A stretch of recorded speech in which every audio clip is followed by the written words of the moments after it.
Good day and welcome to the Self-Sufficiency Research Clearinghouses, the connection between SNAP and work webinar. Today's call is being recorded. At this time, I'd like to turn the call over to Mr. Patrick Heiman, SSRC Food Assistance Domain Specialist and Manager at ICF International. Please go ahead, sir. Thanks so much. Greetings, everyone. Welcome to today's OPRE Self-Sufficiency Research Clearinghouse webinar, entitled The Connection Between SNAP and Work. My name is Patrick Heiman, and as mentioned before, I'm the Food Assistance Domain Specialist within the SSRC. So the success of the SNAP program in meeting its primary goal, which is basically, alleviating hunger and malnutrition, that's pretty well documented. Despite significant growth in SNAP caseload since the Great Recession, the program continues to help lift millions of folks above the poverty line, something close to 5 million in 2014. But what is maybe less well understood is how SNAP serves as both a safety net and a way to supplement the wages of low-income workers and to, incentivize labor attachment employment. There's also some evidence, and we'll talk about a little today, that SNAP benefits increase participants' earnings and support job retention. So that's going to be the side of SNAP that we'll investigate and discuss today, basically its impact on the issues of employment and earnings. And before we kick this webinar off, I do want to take a few minutes to talk about, really quickly, the SSRC and provide a little logistical information on the webinar.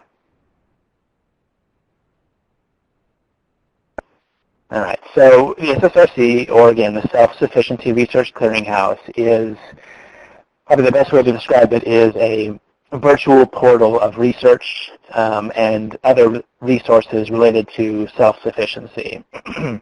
It really, kind of online, functions as an online community for researchers, practitioners, and other stakeholders interested in self-sufficiency, employment, and family and child well-being. The primary purpose of the SSRC is to basically disseminate quality research. We currently have close to 5,000 items in the library, and we're constantly adding new resources. The library's materials are organized into 12 topical areas that are listed, hopefully, on the right-hand side of your screen. Every item in the library is reviewed for relevancy, so there's a careful screening process for each resource that comes into the library. Users can search by keyword or use filters like topic area, target population, geographic location, or research methodology to browse the collection. Every topic area under the Browse Topics tab includes Our Librarian Recommends box that highlights research and resources recommended by the SSRC library team. Each topical page also includes relevant federal laws and regulations. On the right side of your screen, you'll see some quick links to the SSRC, and when you like, you can select the title and then click Browse To, the Browse To button, I should say, for those links to open a new window if you want to start exploring the SSRC.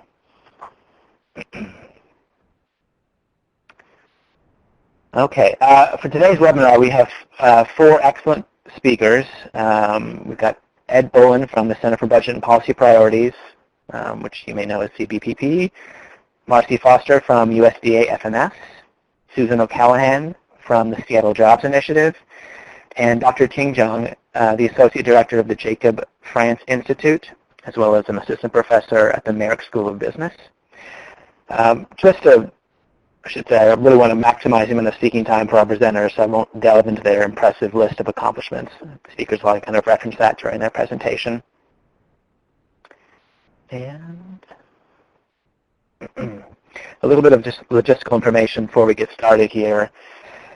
While listening to any one of those speakers today, and as this slide mentions, if you have a question, please type it in the Q&A box at the bottom right of your screen, and we'll address all questions at the end of the presentation. And if you can, when typing your question, please mention which speaker you're addressing the question to, so we can kind of then direct that question to them directly at the end. Okay.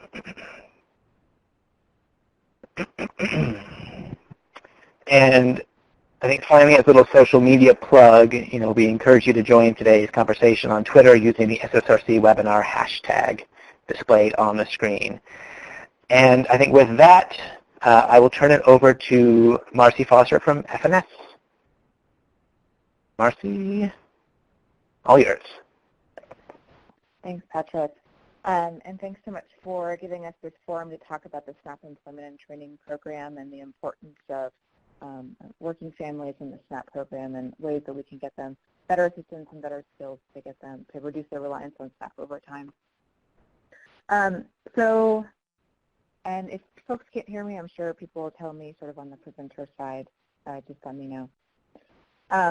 So SNAP Employment and Training, first of all, I'll say that SNAP Employment and Training is a program within the Food and Nutrition Service. It is separate and apart from, I'm hearing... Marcie, I'm sorry, I don't mean to interrupt you, but if you could speak up, that would be great. Folks are having a hard time hearing you. Yeah, I'll try. I know we had some problems with my line before. Is that better?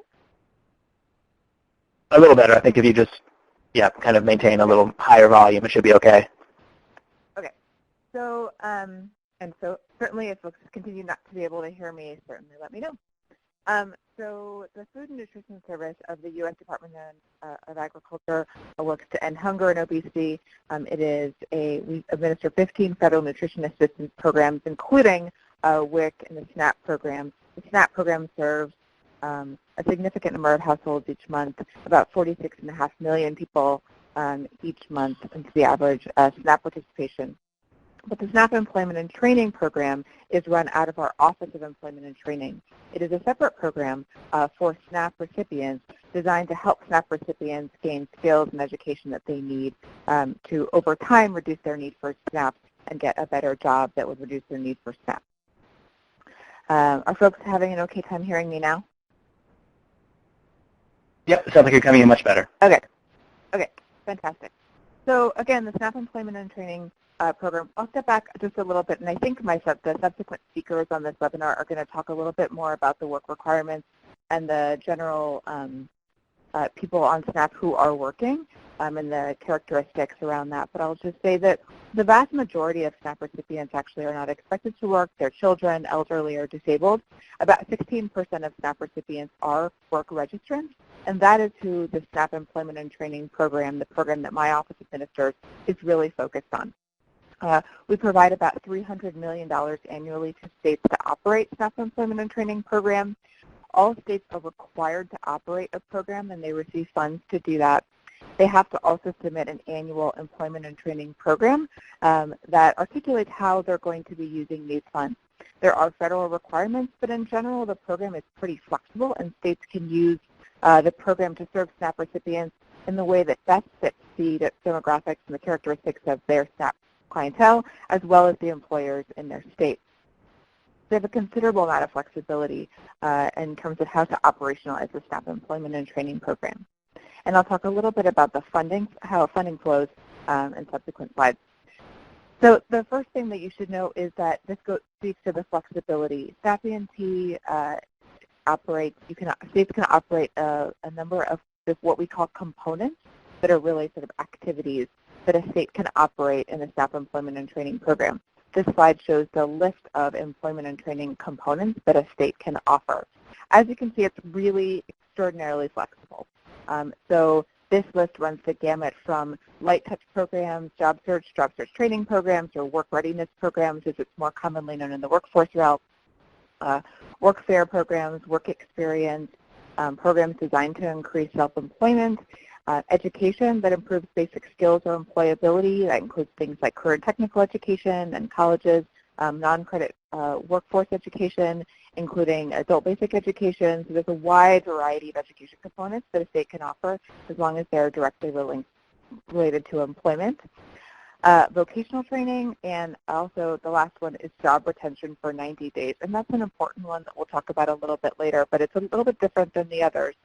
And it's a unique aspect of the SNAP Employment and Training Program, which is that even if an individual receives a job through the SNAP Employment and Training Program, we know that individuals usually can't really get on their feet right away. They need some time to transition to full self-sufficiency. So the SNAP Employment and Training Program can offer the job retention component for 90 days following that individual's employment, regardless of whether that individual continues to be on SNAP. So while most of SNAP Employment and Training programs require the state to serve only people who are receiving SNAP, some participants who are in the job retention component may have transitioned off of SNAP, but can still receive services for up to 90 days following their successful employment. So this goes to who's eligible. So who is eligible? Obviously, SNAP recipients. We can't fund programs, SNAP Employment and Training programs for non-SNAP recipients. So the SNAP recipient has to be receiving SNAP in the month that they participate in this component, again, except for job retention, which I mentioned a little bit on the previous slide. They also can't be receiving TANF cash assistance. So this is a statutory requirement that they cannot be receiving TANF cash assistance while they're receiving services through the SNAP Employment and Training Program. And they also have to be able to work upon program completion. And I should have mentioned before that generally SNAP work requirements apply to, and these are the general SNAP work requirements, not the time limits that are subjected, that able-bodied adults without dependents are subjected to. These are the general SNAP work requirements that apply to individuals 16 to 59. So this program, again, is targeted to those individuals. The vast majority of those are going to be able to work upon program completion if you are a work registrant, which, again, is only 16% of the SNAP caseload. Another thing to mention is that states can operate mandatory or voluntary programs. That's up to the state. That's a flexibility that we offer. So if states must operate a SNAP employment and training program, but what mandatory and voluntary means is that for some participants, some states have the flexibility to say that a certain type of work registrant or a certain type of individual must participate in SNAP employment and training as a condition of receiving SNAP itself. That would be a mandatory program. The states mandate participation in ENT as a condition of receiving the food assistance. A voluntary program is the opposite. It means that states don't require you to participate in SNAP employment and training. They think it's a good thing to offer, skills training, generally free of cost, for people who need it, for people who generally have low skills, who need those skills to get a better job and train for a better job. States make it available to SNAP recipients, but they don't require them to participate in it. There is, again, no federal requirement that any participant is a mandatory participant. So if every single state had voluntary programs, that would be absolutely fine with us. That's not the way some states operate mandatory programs. I think it's about 60-40 right now in terms of percentages. The majority of states operate, an increasing number of states are operating voluntary programs because it's less administratively complex, but that is a state's option. So the most important thing to remember, if you only remember one thing, you should remember this slide. This is the way the funding flows through the SNAP Employment and Training Program. As I mentioned, it's a state-run program. So it doesn't go to participants, it doesn't go to colleges, it doesn't go to workforce boards, it goes to the state. The states generally, but not in all cases, the state SNAP agency. So the federal SNAP ENT funds have 3 different flavors, basically.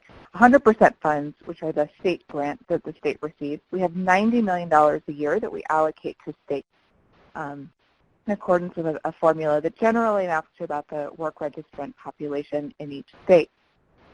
States can use those funds as they would any other basic state grant program. They have the flexibility to operate the state SNAP employment and training program as long as they're operating that program within our regulations. They could do that. Those are not 100% federal money. The second bucket of money is the pledged state money. And I'm not going to focus on this because very few states are actually pledged states. But this is for states who pledge to serve able-bodied adults without dependents and for qualifying components for ABODs at risk of losing their benefits. There's a lot more behind ABOD policy that I'm not going to cover today, but states can employ that option and receive additional funding as a pledged state. The third major federal funding stream for SNAP ENT, and the most important for my part today and this conversation today, is what we call 50-50 funds. Those are funds that also, those come in two sort of sub-flavors. The first one is things that administrative reimbursement, things that the state wanted to do with their 100% funds, but they didn't have enough money to do it.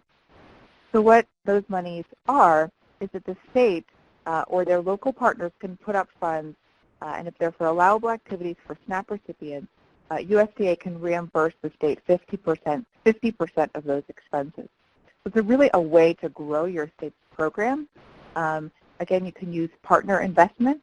So if local providers that are operating high-quality job training programs can put up the money, foundation money, employer match money. There's a lot of different sources that can be used for that 50% match that you can then draw down a USDA reimbursement, 50%. The second pot of 50/50 funds are what we call participant reimbursement. So participants in the Staff Employment and Training Program are required to receive what we call participant reimbursement, what a lot of other programs call supportive services. These are things that support the individual's success in that training program, things like transportation, uniforms, even certifications, lots of different participant reimbursements that enable the individual in the ENT program to actually be successful in the program and then get a job afterwards and be successful in that job. So the 50/50 funds bucket of money really is the best opportunity for growth among states. This is currently a underutilized funding stream, those 50/50 funds, because the 100% funds are limited. They're $90 million a year. States are generally have a sense of how they're already using those and can repurpose them, but the 50/50 funds really have an opportunity for growth. So what's important about this is that given the limited resources across the workforce development sphere, really the workforce development field has not recovered since the cuts in federal funding over the last several years. Some federal programs have had a cut of up to 30 to 50% of their funding. So there's really not a lot of resources out there for job training, and SNAP ENT can bring new capacity to this system in a really unique funding stream that is designed for people who have the most challenges, people who are very low-skilled SNAP recipients. So we see that as a really strong asset that we can bring to the table. SNAP ENT funding can also be braided, of course, or staged with other federal funding. So for example, if an individual is in a Pell-eligible program, but they have not yet received their Pell eligibility, or if they're working towards becoming eligible, they can receive SNAP ENT funding prior to becoming eligible, for example, for a Pell grant, or for another state aid program. They may also be able to utilize SNAP ENT funding if they've exhausted their eligibility for another program. So really working with other workforce development funding streams to figure out how SNAP ENT can be creatively used for SNAP recipients. It's really a rare opportunity to leverage this existing investment and the 50/50 funds with a population that is not difficult to serve, but really isn't very often served by other programs. And states really are currently leaving money on the table. There is an opportunity for growth in this program. So I'm gonna skip over this just to say the last bullet. It is largely an untapped resource for now. But I think I've covered most of this. So 50/50 funding is the funding stream. But as I mentioned before, 50/50 funding can be put up by a variety of partners. So the state could put up money, or local providers, or colleges, or eligible providers can put up those 50/50 funds as well, as long as they're working through the state's SNAP ENT program. That's when local partners do that. That's what's called a third-party partnership. So the state would enter into a partnership with a third-party organization, a job training program, a high-quality job training program that has a history of providing really strong and employment-focused programs that have good outcomes. The state could partner with that entity and use their foundation funds or other funds that they have, as long as they're non-federal funds, to draw down a 50% reimbursement through USDA's SNAP ENT program. So how it would look generally, and it's much more complicated than this diagram shows, but this is generally the bare bones. The state would contract with the local employment or education provider to provide ENT services. Then the provider, this is the green bullet, would then use non-federal funds. Non-federal funds that are not otherwise used for a federal match to pay for allowable expenses and then would submit a claim for reimbursement through the state. The next step would be FNS would reimburse, FNS, that's USDA, would reimburse the state for 50% of those allowable expenses. And then the last step would be that the state would pass the reimbursement back to the partner. We've increasingly gotten questions about whether there is a requirement for the state to pass that reimbursement back to the local provider. And while it's not a requirement, we think it's certainly a best practice. All the states that have had success with this program have had some level of reimbursement. If it's not 50%, it's very close to that. So, continuing to grow this program, they want to be, states want to continue relationships with these providers, and so they generally pass that reimbursement back to the partner. I'm going to sort of pause here. These slides will be shared later because I want to, we don't have too much time left, but I just want to put my contact information up. And say that we have people in our regional offices that are available to answer questions from states and their potential partners.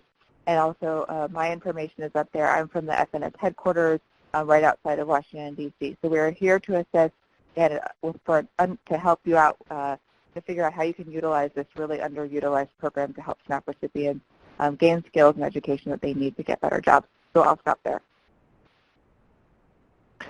Great. Thanks, Marcie. At this point, I'll turn it over to Susan O'Callahan. Great, thank you, Patrick. Is my volume appropriate? I have to apologize. I'm getting a cold, but I will. I think I can power through as long as I can be heard. Yep, sounds good. Loud and clear. Great. So Marcie provided a great overview of what SNAP E&T is, and I'm going to provide a specific example of how SNAP E&T, and specifically the third-party partnership, has been implemented in Washington State. The Washington State calls their SNAP program Basic Food, and I'm going to be talking about Washington's Basic Food Employment and Training Program. And we call that BFET. So BFET has really been integrated into Washington's workforce system. And in Washington, it has proven to serve a harder-to-reach population of SNAP recipients. We have really worked to make it a flexible program and taken advantage of all of the flexibility that's allowed through SNAP E&T to integrate with existing workforce programs. BFET provides a multitude of support services that we believe really help participants succeed in their training and other services to become employed. And another aspect of BFET that we believe has really contributed to its success is the collaborative aspect of BFET. Your providers are putting up that investment and really invested in making sure their programs are working, and then they're reimbursed. So everybody has some skin in the game. But that, back to the flexibility aspect, no two programs are identical. So every state can integrate SNAP E&T into its existing structure. So in Washington State, our SNAP E&T program is operated by its Department of Social and Health Services. They are the SNAP agency in Washington State, and they also operate the SNAP E&T in the state. But other states may have their E&T programs operated by their Department of Labor, and then they would be partnering with their SNAP agency to provide SNAP E&T. And that flexibility really allows a state to put SNAP E&T into its existing structure. Other agencies that might be involved would be the WIOA service providers, community and technical colleges, community-based organizations, and then also employers. common services that are provided within SNAP E&T to create a sort of a comprehensive package of services for a participant. They include job training, basic education or English as a second language, vocational education, which could be taking place either at a college or at a community-based organization, the job retention services that Marcie mentioned earlier, and job search services. And then the support services that are really key for helping people succeed in Washington include child care, transportation and clothing, emergency housing support, as well as tuition, books, and fees. And we have really experienced child care to be a really pivotal and integral part of the support services that people can receive that makes it possible for them to attend school and be part of a training program. And Washington tapped into its state child care program and was able to allow for SNAP E&T to be an allowable activity or eligibility for that child care program, so people can receive subsidized child care while they're participating in SNAP E&T. And it's been highly successful in Washington. So BFET started in Washington a little over a decade ago, and it began as a pilot program operating in one of Seattle's impoverished communities called White Center. And when they started, they had a small planning group including folks from the college system, folks from the community-based organizations, including Seattle Jobs Initiative, as well as the state agency, to think about how to create a third-party reimbursement program. At that time, they weren't aware that other states were not utilizing this model, and so they set out to implement this model. But they started really small. So the initial pilot program included one community college, South Seattle College, which is located near that community, as well as 4 other community-based organizations. And then we grew over time, and so we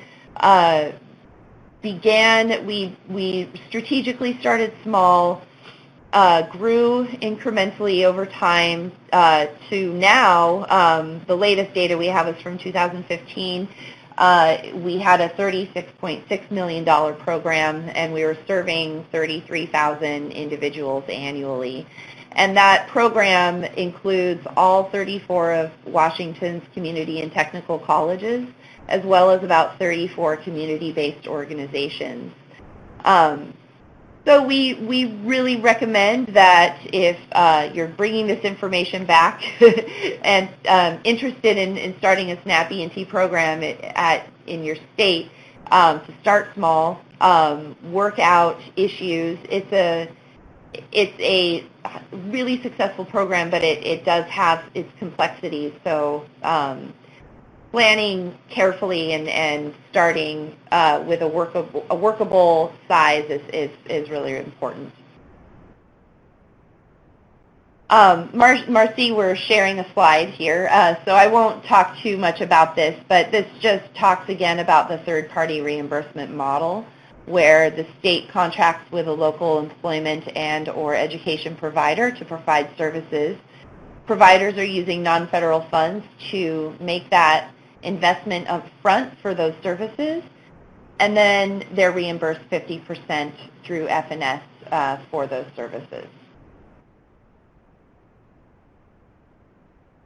So BFET and SNAP E&T does have a somewhat complex administrative process, and over time Washington has streamlined that process to a fair degree with the help of technology and just working through a lot of issues that have come up.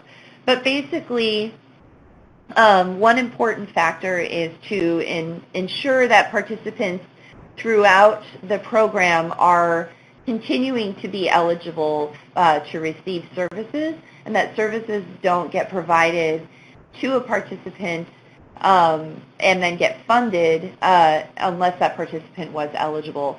So we've worked out a process where eligibility is determined at the outset by your state agency.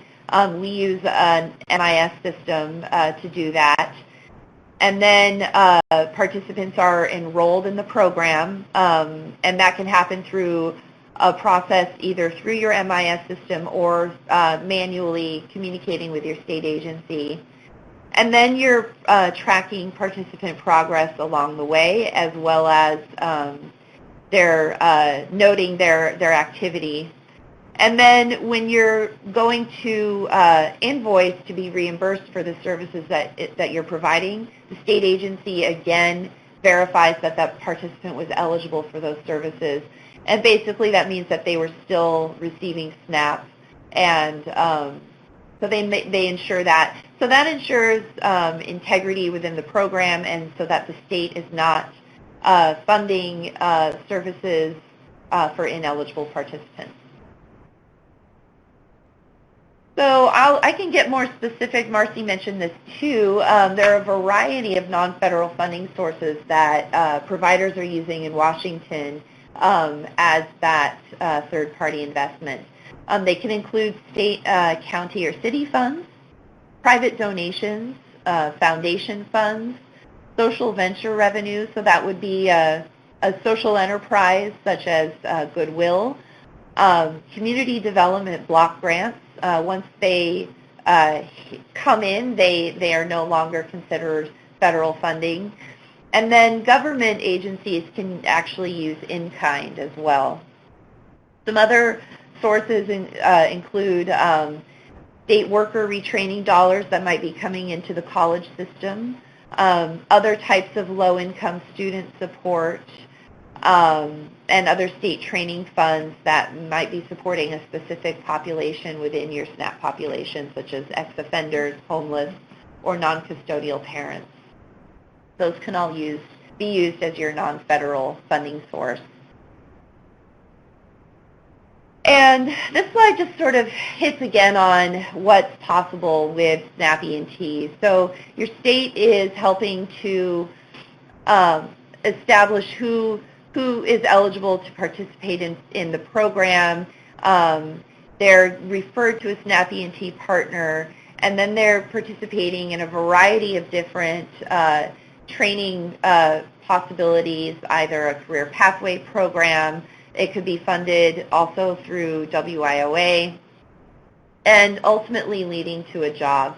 So Washington's program has really been built on a model that includes meaningful activities that are going to help a participant build their skills so they can get a job that's going to help them be self-sufficient. And that's been really key to what we consider a successful SNAP ENT program in Washington State. Another key sort of success component of BFET, and what we believe is a great model for SNAP ENT, is the co-enrollment model. So in Washington, many participants are receiving wraparound support from a community-based organization, and then they're at the same time attending college. And that the key to that is that we're not duplicating services. So we're monitoring and codifying our activity in such a way that we ensure that the activities are distinct from one another, and creating a comprehensive package of services that really support individuals who have multiple barriers along the way. And that model is shown to be successful, and we have higher rates of success among our SNAP ENT participants who are co-enrolled.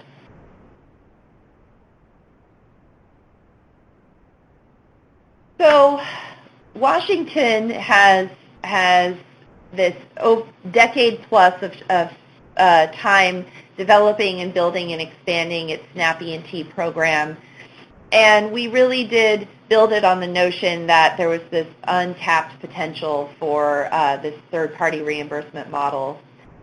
We also believe that there's partnerships create better programs and outcomes. So this model allows for providers to align and for the workforce system to align to create good quality programs. And then, of course, ENT participants that benefit from that broader support that's allowed through SNAP ENT. And when you're leveraging resources, you're also leveraging knowledge. So you're really bringing together your experts in workforce to the table from all the different sectors, including colleges, community-based organizations, workforce investment boards, and your state agency. And there's just potential to use funds more efficiently. States are leaving a lot of money on the table, and historically Washington has actually tried to gobble up as much of the 100% funds that states are not utilizing each year because we know that this is such an important program. And so there's just a lot of potential for states to make more meaningful programs using the 100% funds that they do already receive and then growing through the third-party reimbursement model.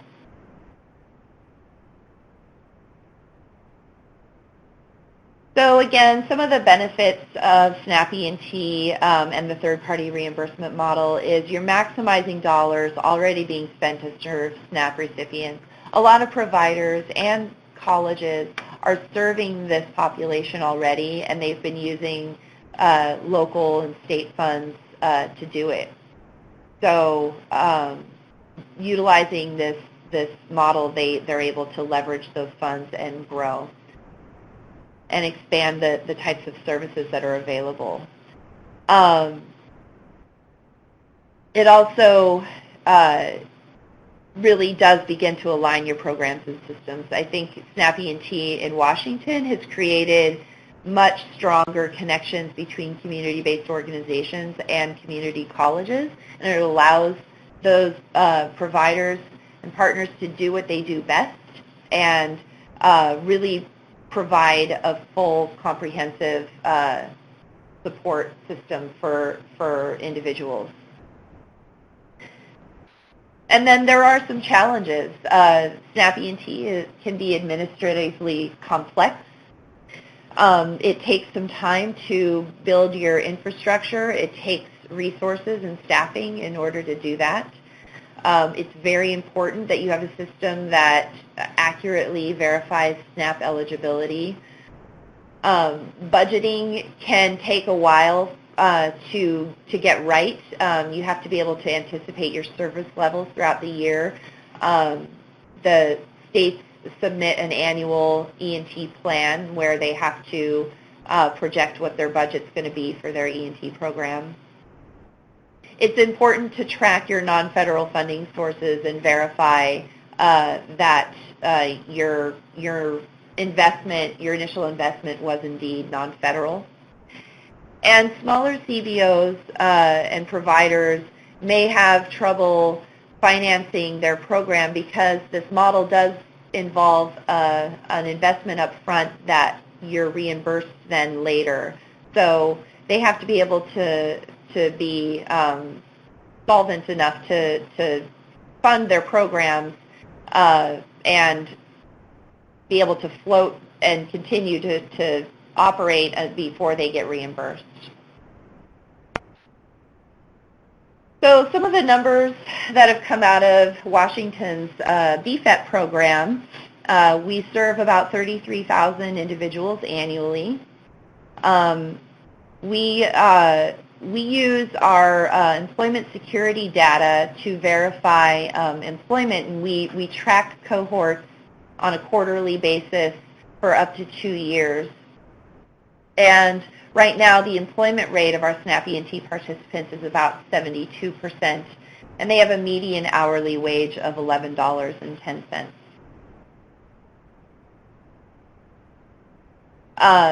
So many of our SNAP E&T participants are participating in a vocational education program, often through a college. And in the 2014 academic year, almost 11,000 participants achieved at least one of either a post-secondary education and training certificate or a degree, or they completed apprenticeship training. One thing that Washington embarked on recently, which has been pretty exciting because it's pretty challenging to study return on investment. Our state agency initiated a study to get a better understanding of what was the return for SNAP E&T. They wanted to know the benefits and the costs associated with BFET. How do we approach a cost-benefit analysis? And they looked at 1,200 BFET participants along with 1,200 non-BFET SNAP recipients. And the results of that study showed that BFET participants were exiting basic food 65% more than non-BFET SNAP recipients. So we use that to suggest that BFET is really helping SNAP recipients achieve self-sufficiency and that they no longer need SNAP. And then for every dollar invested in BFET participants, we've revealed through the study that there's a return of $3.01. And that's reflected in just the wage gain of our BFET participants. This study is still in progress, and we're hoping to see if there are other types of return on investment that are reflected in other ways, but this is the initial finding. And then we also did a participant survey in the last year to get a better understanding of how participants were experiencing BFET.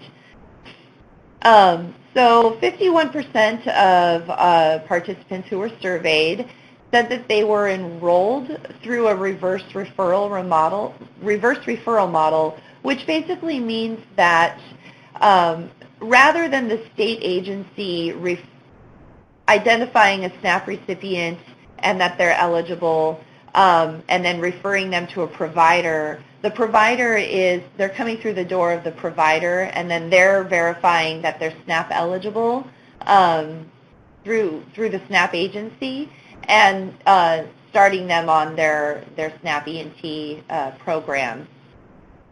26% of them learned through their family or friends or internet search or a one-stop. And then 18% actually were enrolled through the state agency. So again, you know, when you have a program that's fairly robust and your providers are established, they're coming in through their doors and through the communities that those providers are set up to serve. And then another aspect of SNAP E&T that we wanted to understand is just customer satisfaction, and we feel that that's indicated by some of this data. 90% said that they were helped one-on-one by a staff person. 43% said that they were enrolled and engaged in services within a week. And then 37% said that they were enrolled and engaged in services within 2 weeks. And so that sort of speaks to, you know, the satisfaction of customers based on the level of service and infrastructure that we've established in Washington. Susan, I'm sorry to interrupt you. This is Patrick. If you can kind of wrap it up a little bit, I just want to make sure we have time for our other two presenters. Thank you. Absolutely. Sorry to be going on so long. Again, participants are meeting educational goals through SNAP E&T, and some best practices, place skills at the center. SNAP E&T is most meaningful when you're actually engaging people and getting them connected to skill-based training. And that's everything. Perfect. Sorry again for interrupting you. No, that's okay. And for folks on the phone, we probably will go a little bit over our time today. If you have to drop off before we end, I totally understand. The presentation, the transcript will all be eventually placed online at the SSRC, as well as a lot of folks are asking questions. And if your question is not addressed at the end, we'll also have a Q&A list where every question asked is answered. So we will get to those. Okay, thanks, Susan. And at this point, I'll turn it over to Ed Bolen. Thanks, Patrick. Well, it's always hard to follow in the footsteps of the great work that the Seattle Jobs Initiative does and BFET. So I'm going to shift gears a little bit and talk about a different sort of way of thinking of the question about the relationship between SNAP and work. The Center on Budget, just if people aren't aware of it, is a national nonprofit, nonpartisan organization that does research and advocacy and analysis of budget and policy issues, not surprisingly, that focus on low-income households. So we do a lot of work around SNAP, and we also do a lot of work around other work-related programs and the safety net for folks when there is no work, such as unemployment. I'm going to talk today very briefly about some research we did in 2013 that looked at the relationship between SNAP and work. And if I have a second at the end, just talk about a big policy change coming up this year for individuals who rely on SNAP but can't find a job, because that's going to shift their universe pretty drastically in a number of states. So first, just a very brief context. I mean, there is this increasing focus on SNAP in work. The most recent Farm Bill stalled at one point because of some very draconian ideas around requiring people to find employment. That never ended up in the final Farm Bill, but it certainly framed some of the discussion. The House Agriculture Committee has held a number of hearings on SNAP, and members have offered comments about maybe the program needing to do more about getting people to work. There's Paul Ryan and other thought leaders who are pushing out revisiting welfare reform. So there's a lot of focus on SNAP and how it connects to work. So we wanted to get a sense of what that looks like. We also were interested because if you look at the recent recession and the recent recovery, you can see that it's different than previous recessions and previous recoveries in the fact that the labor market has changed in different ways, and especially the low-wage labor market has not really responded as quickly as it has in times past. That, I think, may have a big impact on the role of SNAP as a safety net and the role of SNAP as a work support in the future. So what we looked at was the proportion of the SNAP caseload that was working at any point in time. That's basically looking at SNAP's role as an income support program. We also looked at the connection to the workforce before and after being on SNAP. That's a take at SNAP's role as a safety net. And then we looked at sort of the impact that the receipt of SNAP had on work. Did people work less after getting SNAP? Did they work more? In other words, are the incentives of the program properly aligned to encourage people to work when they can? I'll be very brief here. We did have a methodology. Here's a few high-level points. Our paper will describe this in much more detail. We looked at SNAP quality control data, and we also looked at the SIP, which is the Survey of Income and Program Participation, to get two different sets of data on SNAP participants and their relationship to work.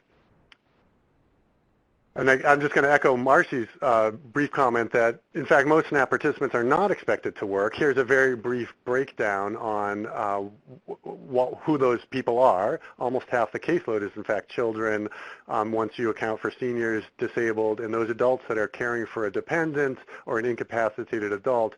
You get about 2/3 of the SNAP population not expected to work because they're either unable to or not old enough to. That then brings up the question, so how much do non-disabled, non-elderly adults work while on SNAP? Here's our very basic finding, that in fact most participants who are able to work do so. You can see the blue bar shows all SNAP households, and of all SNAP households, 58% of them were employed during the month that they were receiving SNAP. If you just pull out families with children, you find an even higher percentage, about 62% of those households were employed while on SNAP. We sort of measured employment as simply having earnings, so this isn't necessarily, and probably in many cases is not, full-time work. We don't have a lot of information about adults in those households where no one was working. In other words, the, 42% of all households. who aren't working in a month of SNAP receipt. For instance, did they just lose their job? Did they have a physical or mental condition that maybe wasn't diagnosed as a disability, but was a barrier in getting employment? But if we do look at that SNAP quality control data, we can see that almost 60% of those adults were unemployed and looking for work, in other words, actively looking for a job, and about 40% of that subgroup were not in the labor force, which could mean that they have a barrier to work, that they've retired early, or that they had simply given up because they had looked for a job and weren't able to find them. We also know that that population is extremely poor. More than 3/4 of that group of people not working who might be expected to work had income below half of the poverty line. You can also see sort of over time that households have a high work effort. In other words, SNAP is responsive to household circumstances. People might be on SNAP for a few months in between jobs. They might be on SNAP while they're underemployed and not making enough money to no longer qualify for SNAP. So if you look over time, you actually find that people who were receiving SNAP, first of all, were already participating at a relatively high rate. That first bar on the left-hand side of this chart shows the slide from the previous slide. But then if you look within 3 months of receiving SNAP, that number goes up, and over time you get to within a year of receiving SNAP, 82% of all SNAP households and 87% of all households with children were working at some point. Most childless non-disabled adults work, so this is not families with children, but a subset of that all households. And I bring this up because this is the group that's facing a real change in SNAP in many states this year. And when you look at their participation in the workforce, you find relatively robust numbers as well. So for instance, almost 50% are working while they're receiving SNAP, and then if you look out 3, 6, 9, 12 months, those numbers go up until you're about 75% of childless non-disabled adults working. So another way to look at this is to sort of see over time what's happened with the SNAP caseload. And this shows that the percentage of working households who are participating in SNAP has gone up over time. You can actually see a steep rise, of course, around 2007. That's the beginning of the recession. You can actually see, though, earlier that the caseload of those working while on SNAP was going up. And I think research has indicated that that's likely due to the fact that that recovery was a little anemic, especially for poorer households. And so SNAP was beginning to become a real important work support at that time. Certainly the recession meant that SNAP was a critical safety net for many of those households. Let me just keep snipping through this. We do have a paper that goes into a lot of detail around this, so I just wanted to kind of touch these highlights. Another way to look at it is to compare the households who are working compared to the households who are receiving welfare. And here the story is similar, but really I think sheds a little bit of light on how the safety net as a set of programs that help people during tough times has changed. If you look back into the early 90s, before welfare reform, you could see that 60% of households on SNAP received welfare while they received SNAP. That's cash assistance, AFDC back in those days, and now often referred to as TANF. And then the number of households who are working back in the 90s while receiving SNAP was relatively low, about a quarter of all households. Now, if you look at the other end of this chart, you can see that the story's changed. Very few households that receive cash assistance also receive SNAP, which is a real testimony, an unfortunate testimony to the decline of cash assistance as a support for people. But you can also see a real increase in the number of working households who are receiving SNAP, which again, I think again echoes the fact that this program has become much more of a work support over time. So the other question we looked at was, does SNAP replace work for working age non-disabled adults? I mean, the concern being that SNAP allows people not to work, and if they can get their food assistance benefits, which are, I think as many people know, quite small, averaging about $1.40 per meal, is that actually a real disincentive to participate in work? The answer is no. When we looked at the two data sets we had, what we did is we looked at, well, let's assume that if SNAP caused people to stop working, we'd see the number of working households who start receiving SNAP to stop working. In other words, we would see SNAP working participation in SNAP drop once people started receiving SNAP benefits. But in fact, if you look a year before a household receives SNAP and or a year after a household receives SNAP, you find that the working percentages are extremely high. 96% of all households were working before they received SNAP or after they were receiving SNAP. I think this, again, speaks to the role of SNAP as a safety net. People are working, and then they lose their job, they lose their income, and they turn to help. That help might be applying for SNAP benefits. They receive those benefits while they're not working. Then they get a job, and they no longer qualify for SNAP or no longer need SNAP, and so they don't stay on the program. I think that story is reflected in this graph. So I don't think those findings are all that surprising if you think of how the SNAP program is really structured to try to support work. First of all, it is an added income for households, and you can see how SNAP can boost wages for low-wage workers depending on hours worked. And of course, SNAP's a complicated program, so it has a benefit calculation formula that tries to take this into account. So it will vary depending on a number of circumstances in the household. But if you take a typical family of 3, you can see an increase of 20% for some households if they are able to participate in SNAP while they're working. The basic way that works is SNAP households are almost always financially better off if they increase their earnings. SNAP deducts a percentage, about 20% of a household's earned income when they're determining what benefits a household qualifies for, rather than deducting all the earned income. So that means households would receive more benefits with earned income than from any other sort of income. What that basically means, I mean, there's a discussion or debate going on now about whether welfare serves as a trap because there's a benefit cliff that households face. In other words, if they are receiving benefits, they might not want to take a job or take a wage or increase their hours because that added income will result in them losing their benefits. And if you add that all up, it ends up being a worse scenario for the household, so they decline the opportunity for employment or increased employment and stay on welfare. SNAP does not fit that story because of this work deduction, and in fact, benefits decline by about 24 to 30 cents per dollar of earned income, so there's always an incentive for households to take that extra shift or to take that wage increase because their benefits they may not be as much as they were before, but they won't face that cliff.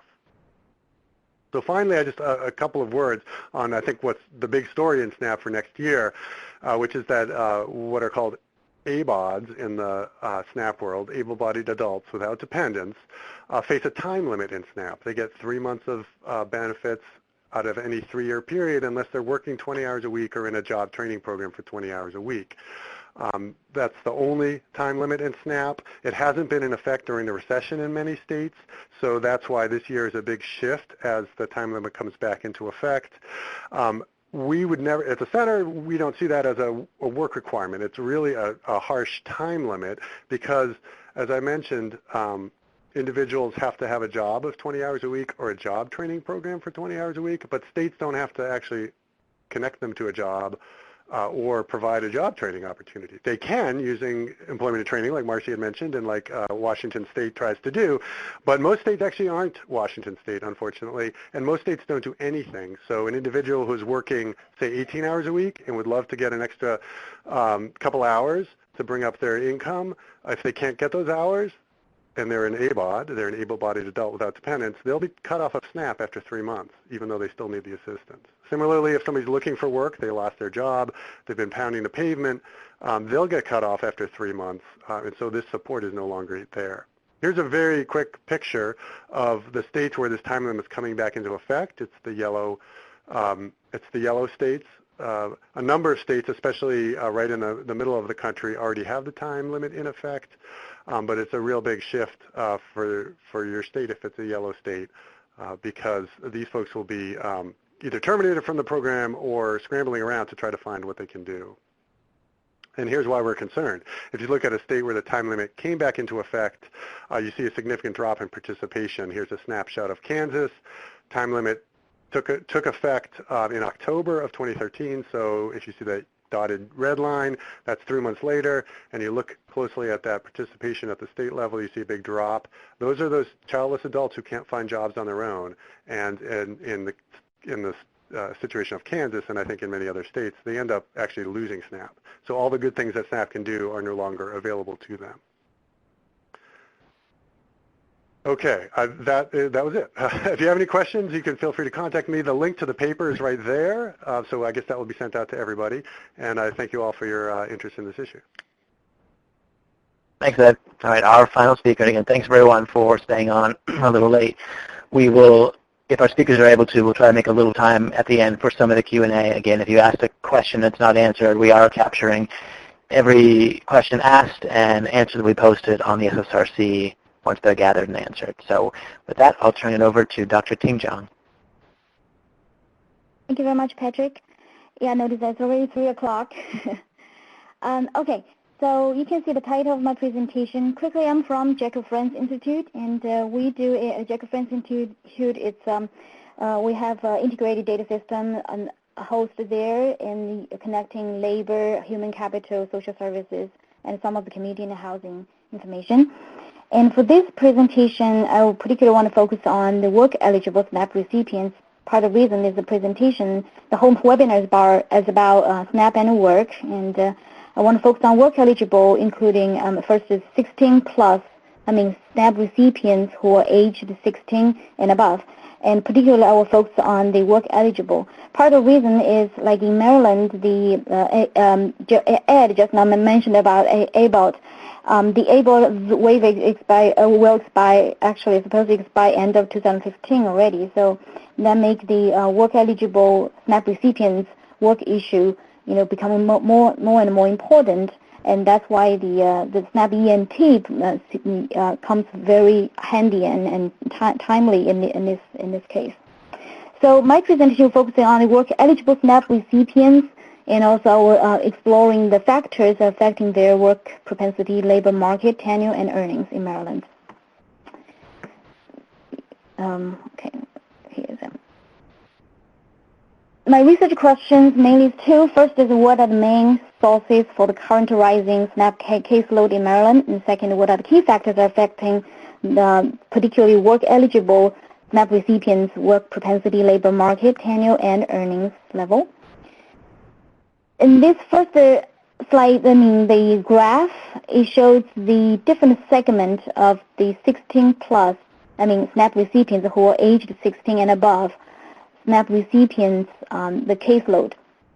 The horizontal axis is sorted by time, SNAP receipt time, and the vertical axis shows the caseload. And you can see overall, as there's stacked sections, the top line overall, all the 16 plus SNAP recipients in Maryland, the caseload are rising, particularly rising fast during the recession. The gray box here is recession period, and keep rising even after recession. And you can see the majority of that, the rise, you can see the full-time employed as well as not employed individuals taking up the rising caseload. And among them, the more important thing is the work eligible, showing as a red curve. They're not only rising, and actually rising faster than the overall 16 plus SNAP recipients. And for next slide, I'm showing, oh, by the way, I was talking about work eligible. Let me go back quickly. The work eligible here, the recipients who are aged 16 to 60 have no disability and no children under 6. By doing that, I will try to mirror the ABOT, but because the data set doesn't directly label ABOT, so I use work eligible to mirror a very similar definition as ABOT. So you can see this graph shows the share of those different groups among the 16 plus SNAP recipients. We know overall the 16 plus recipient caseload are rising, particularly rising sharp since the recession. And this share shows actually among the rising overall caseload, the work eligible and somewhat for not employed before, those who not employed before SNAP. For those two groups, they're rising even faster than overall 16 and plus SNAP recipients. While the full-time employed, those who were full-time employed before receiving SNAP, they're pretty much rising just as fast as the overall 16 and above SNAP recipients. So that calls our attention. The work-eligible individuals among the SNAP recipients, they are actually driving and taking up the main rising caseload from the 16 plus SNAP recipients. And that's an important reason why our next few slides will be focusing on the work-eligible SNAP recipients. The summary statistics, we use the data, administrative records from 2004 to 2013, the 10 years of data, and try to look at this. For all 16 above, meaning all SNAP recipients who are aged 16 and above, almost half of them work eligible. More than half of them work after receiving the first SNAP benefit, and then 51% worked before the started SNAP recipients. Almost a third had underemployed, and 27% household had at least one individual disabled. Most households had children under 16. Compared to the all SNAP recipients who are aged 16 and above, work-eligible SNAP recipients are more labor market attached, and they're younger, tend to be male, black, never married, have fewer kids. And for among the all SNAP recipients who are aged 16 and above, if they worked within 2 years, average working duration or tenure is about 5 quarters or 20 months. Next, I will focusing on the different factors affecting their workforce outcomes. The first workforce outcome measure I was looking at is work propensity, and using the mixed effect logistic regression. So we're looking at odds ratios. Some of the findings are work history or the prior working experience really matters. Those who worked 1 year before SNAP before first SNAP receipt increased the probability of working after they started a SNAP by almost twofold. And more recent working experience, the higher the working propensity after the started SNAP. Work at the first SNAP quarter increased the work propensity by 6.5-fold. So that goes to, the vulnerability will be forced particularly on people who are long-term unemployed, people who do not have prior working experiences. And also we find that responsibility for disabled, for elders, or children in a household reduce their odds of work within 2 years. Therefore, we call for some support mechanism. And we also notice that the Caucasian, is quite vulnerable. In fact, they seem to be more vulnerable than African Americans. And recession, as expected, reduced the work propensity. And our second labor market measure is labor market tenure. Well, some of the findings are the prior working experience, again, matters to the labor market tenure. So people who had prior working experience, they tend to work longer after they receive the SNAP, and a more recent working experience is more helpful. Again, so we can see the vulnerability of those who long-term unemployed and those who newly graduate with no prior working experience. And we also see from this model, we saw the underemployed individuals. Even by definition, underemployed means those who worked fewer hours. Not only so, for those underemployed individuals, they're not only working fewer hours, but also when they work, they tend to have a smaller or shorter labor market tenure.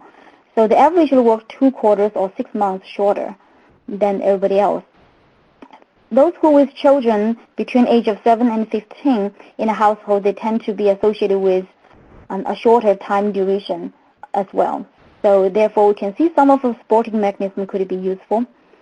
And since recession started, the labor market tenure becomes shorter. That is as expected.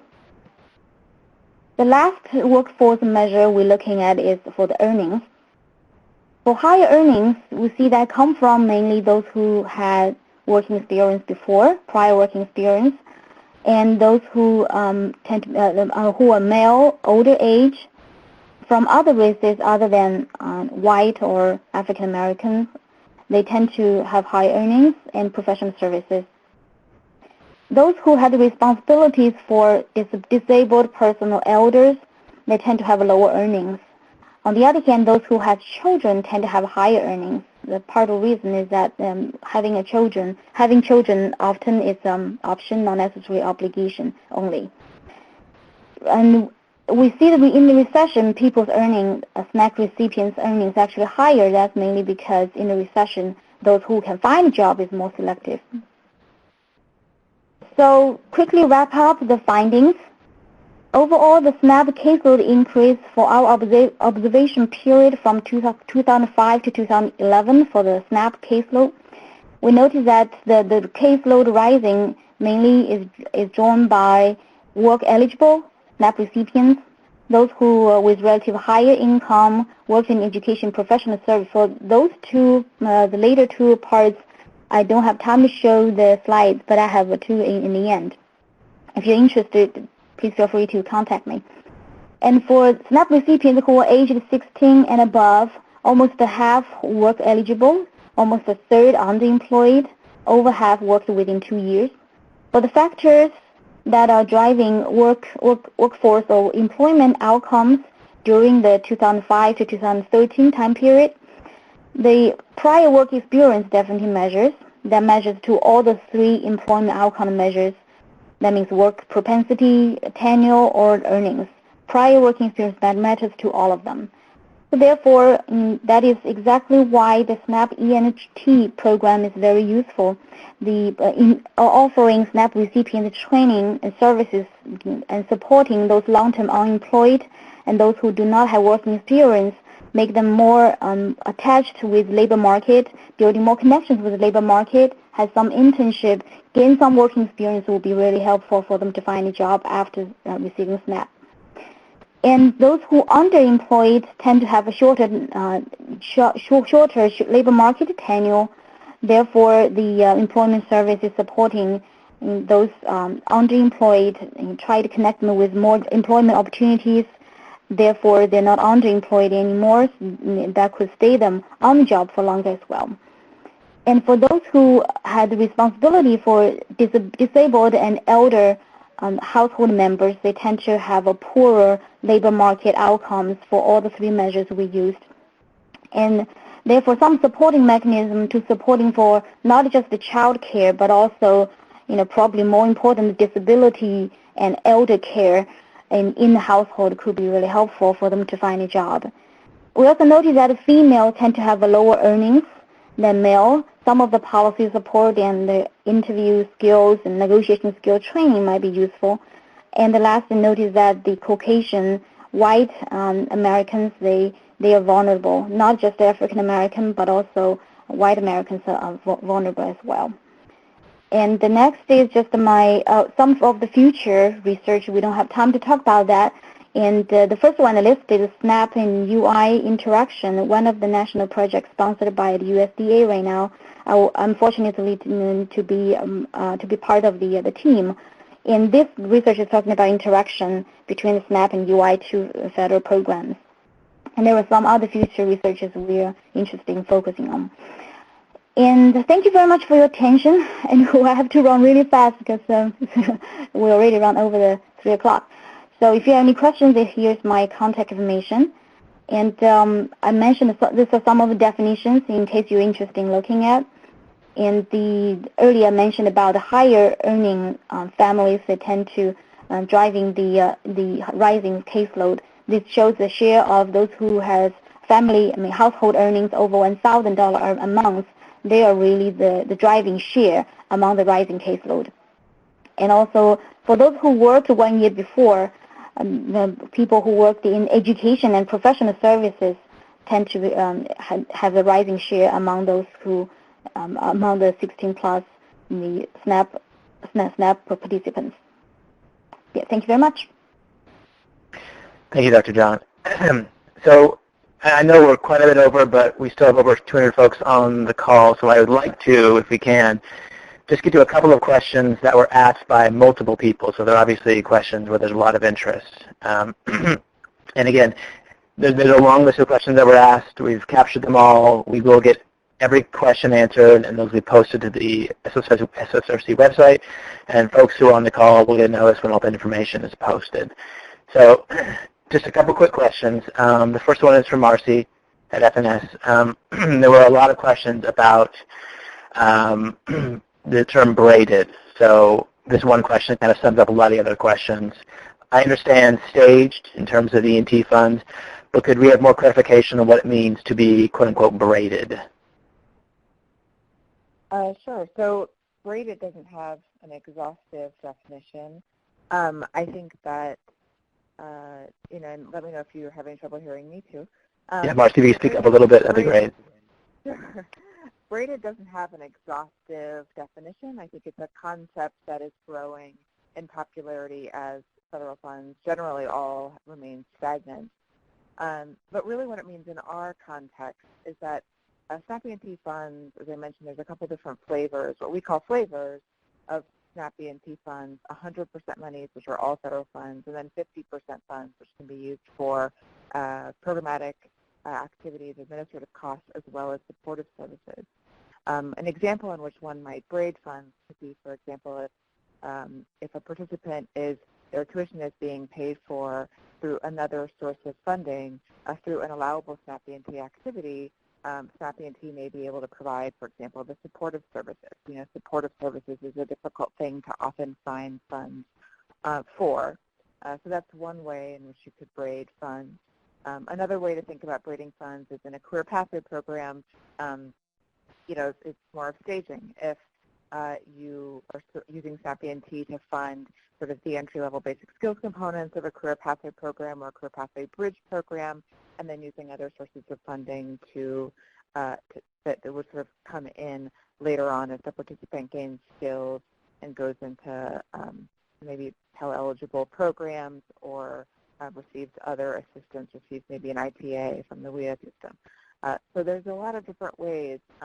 We just encourage states to ask questions and explore those different ways to use SNAP E&T funding in conjunction with other available funding sources.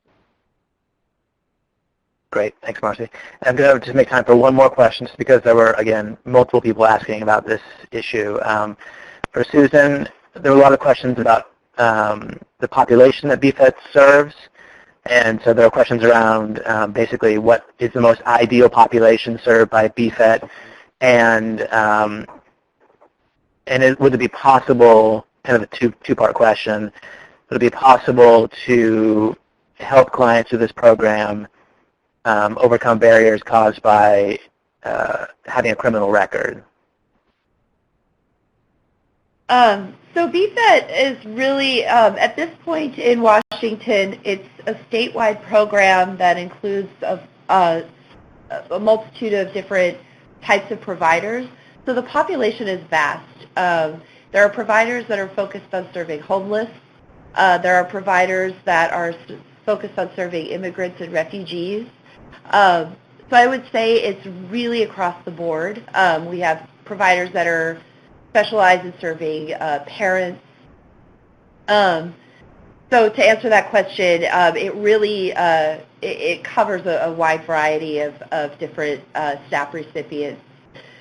And your question about serving people with a criminal record, again, we do have providers where that's what they specialize in, and so their connection in the community is really around helping people who are coming very recently out of incarceration or just working specifically with people who have felonies on their record to access employment opportunities that will allow for those types of things to be on their record. So did that answer your question, I hope? Yeah, I think you got to it. Thanks so much. And with that, I think we're going to call the webinar to a close, just given the time. Again, I'm grateful to everyone who stayed a little late, both speakers and participants. Just wanted to thank our moderator and our speakers today and all those who attended and stayed a little late. Thanks so much. This concludes today's conference. Thank you for your participation.